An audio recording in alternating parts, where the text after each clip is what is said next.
Slope म्हणजे graph मध्ये कोणत्या लाईन शिकतो आपण स्ट्रेट लाईन, नंतर आपण शिकणार आहे पॅराबोला, हायपरबोला आणि इलिप्स आणि सर्कल. ठीक आहे, चल आता आपला काय फोकस आपण फक्त स्ट्रेट लाईन वर. स्ट्रेट लाईन मध्ये मी जर म्हटलं स्लोप काढायचं, आपल्याला काय काढायचंय स्लोप काढायचं. स्लोप आपण स्मॉल एम ने दाखवणार. स्लोप कशी दाखवणार आहे स्मॉल एम ने दाखवणार आहे. स्लोप काय असतो टॅन थिटा असतो. स्लोप काय असतो टॅन थिटा असतो. टॅन थिटा जर म्हटलं तर काय लिहितो तो आपण y2 minus y1 upon x2 minus x1 म्हणजेच काय रे dy अपॉन dx म्हणत होतो. म्हणजेच आपल्याला काय लागतंय टॅन थिटाचे व्हॅल्यू लागतात. सगळ्या कशाचे व्हॅल्यू लागतात थिटाचे व्हॅल्यू म्हणजे टॅनचे व्हॅल्यू लागतात. मग मी म्हटलं टॅनच्या व्हॅल्यू काढायचे. टॅनच्या पक्ष कसे काढू आपण 0 नंतर किती 30 नंतर किती 45 नंतर किती 60 नंतर किती 90 नंतर किती 120 नंतर किती 135 आणि 135 नंतर काय 150. 150 त्यांची गरज मला पडणार नाहीये. चला 0 ची व्हॅल्यू किती असणार tan 0 ची व्हॅल्यू किती 0 tan 30 ची व्हॅल्यू किती 1/√3 tan 45 ची व्हॅल्यू किती 1 tan 60 ची व्हॅल्यू किती √3 tan 90 ची व्हॅल्यू किती इन्फिनिटी. हे मिरर मारतात म्हणजे √3 चं काउंट जाईल -√3 135 चं काउंट जाईल -1 1/√3 चं काउंट -1/√3. हे लागणार आपल्याला. अजून एक लागत असतं आपल्याला tan 37. आठवलं का tan 37 स्मॉलच्या स्मॉल साइड स्मॉल असतो म्हणजे किती 3/4 बनणार आहे. आणि दुसरा काय राहतो मग तुमचा tan 53 किती होणार तो 4/3 इथपर्यंत कळालं. एखादं मला जर इक्वेशन जर रिप्रेझेंट करायचं असेल स्ट्रेट लाईनचं तर आपल्यासाठी इक्वेशन आहे y इज इक्वल टू काय mx प्लस c. हे standard equation y is equal to काय mx प्लस c. m म्हणजे काय m म्हणजे काय स्लोप आहे. x म्हणजे x कोऑर्डिनेट आहे y म्हणजे y कोऑर्डिनेट्स आहे आणि c काय c आहे तुमचा y इंटरसेप्ट.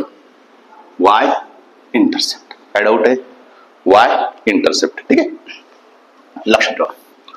जे पण अँगल मोजणार आहे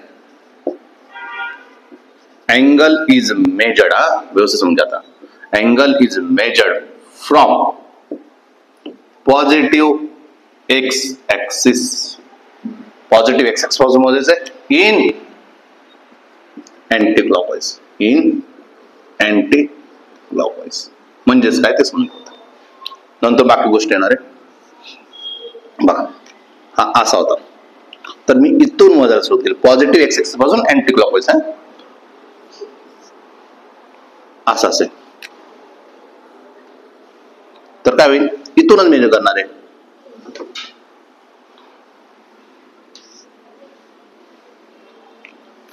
सपोज इथं असेल तर इथूनच मेजर करणार आहे. मी जर विचारलं हा कोणता अँगल ऍक्युट आहे का ऑब्ट्यूज आहे ऍक्युट आहे ना 90 पेक्षा लेस आहे म्हणून तुम्ही करणार ऍक्युट आहे. हा कसा आहे 90 पेक्षा ग्रेटर आहे म्हणजे काय म्हणणार तुम्ही ऑब्ट्यूज. ठीक आहे हा कसा आहे 90 आहे 90. अजून काय म्हणू शकतो मग अजून असं पण म्हणू शकतो मग हा किती बनला 0 डिग्री ना किती बनला 0 डिग्री. काय डाऊट आहे ऍक्युट जर बनला ऍक्युट जर येत असेल तर यम कसा राहील माझा पॉझिटिव्ह. म्हणजे येतं बघितलं ना हे सगळे कसे 60 पेक्षा लहान आहे ना 90 पेक्षा लहान आहे तर कसे बनले माझे सगळे पॉझिटिव्ह बनले. जसं 90 पेक्षा मोठा झाला म्हणजे ऑब्ट्यूज झाला. ऑब्ट्यूज झाला तर कसे बनले निगेटिव्ह. यम कसं बनणार मग माझा निगेटिव्ह. कशावर बोलतोय आपण म्हटलंय tan theta.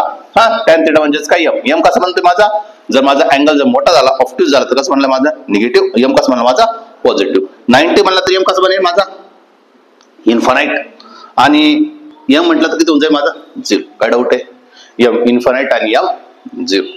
कळालंय okay.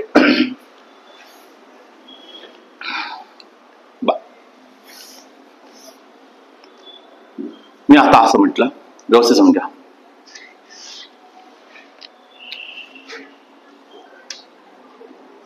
30 degree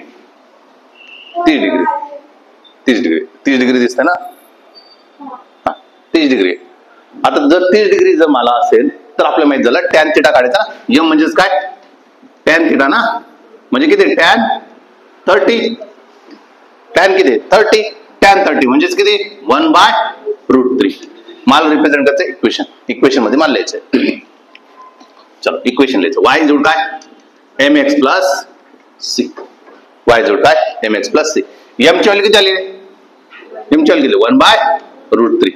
x काही पण असू शकतो, मग x लिहिला प्लस c म्हणजे काय लिहिलं होतं आपण y इंटरसेप्ट.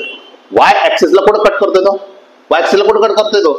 0 मध्येच. इथं 0 0 मधून गेला ना, मग काय लिहिणार तुम्ही 0. इक्वेशन काय मिळालं? y जोड काय 1/√3x. हे माझ्यासाठी इक्वेशन तयार झालं. सिमिलर इक्वेशन घेतोय.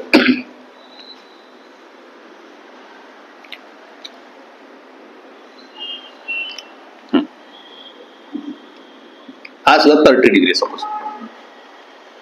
पण इथं मी म्हटलं 2 येतो. तर मला इक्वेशन लिहायचंय y बरोबर काय, परत तुम्ही टॅन थिटा काढून घेणार ना. इथं पहिल्यांदा काढून घेणार m म्हणजे काय टॅन थिटा. टॅन थिटा किती आहे तुमचा? टॅन 30 आहे. टॅन 30 किती 1/√3 आलेलं बरोबर नाही. टॅन 30 किती 1/√3. इक्वेशन लिहायचं आपल्याला y इज काय mx प्लस c. y जसंच तसं m किती आलेला 1/√3 आणि हा काय x आहे. आता जो आहे प्लस c, y ला कुठं कट केला त्यांनी? +2 ला कट केलेला. y ला कुठं कट केला त्यांनी? +2 ला कट केला. म्हणून काय लिहिणार +2. काय डाऊट आहे? समजलंय?